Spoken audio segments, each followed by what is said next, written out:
ఇప్పుడే ఢిల్లీ నుంచి విజయవాడ ఎయిర్పోర్ట్కి వస్తేప్పుడు ఇప్పుడే ప్రెసిడెంట్ కాల్ చేశారు. ప్రవీణ్ పగడాల విజయవాడ నుంచి వస్తుండగా బై రోడ్డు కొవ్వూరు దాటిన తరువాత ఆయన్ని చంపేసి యాక్సిడెంట్ గా సృష్టించారని వింటున్నాను. డాక్టర్స్, స్టాఫ్ వినండి, పోలీసులు వినండి, రాజమండ్రి ఎస్పీ వినండి, హోమ్ మినిస్టర్ గౌరవడి అనిత, డీజీపీలు వినండి. ఇన్వెస్టిగేషన్ సరిగ్గా చేసి న్యాయాన్ని ఇమీడియట్ గా జరిగించకపోతే తగిన చర్యలు తీసుకోవడం జరుగుతుంది. దేవుడు క్షమించడు, నేను క్షమించను. రాజమండ్రి వచ్చానంటే రేపు రచ్చ అయిపోద్ది. ఇమీడియట్ గా ఎఫ్ఐఆర్ ఫైల్ చేయండి, ప్రాపర్ ఇన్వెస్టిగేషన్ చేయించండి, వెంటనే చర్యలు తీసుకోండి. చంద్రబాబు నాయుడు గారు మీరు పర్సనల్ గా ఇన్స్ట్రక్షన్స్ ఇవ్వండి.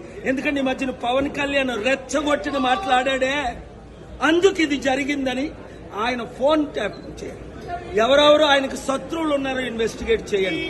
ఇవన్నీ చేసి న్యాయం చేయండి, లేదా చిత్తుగా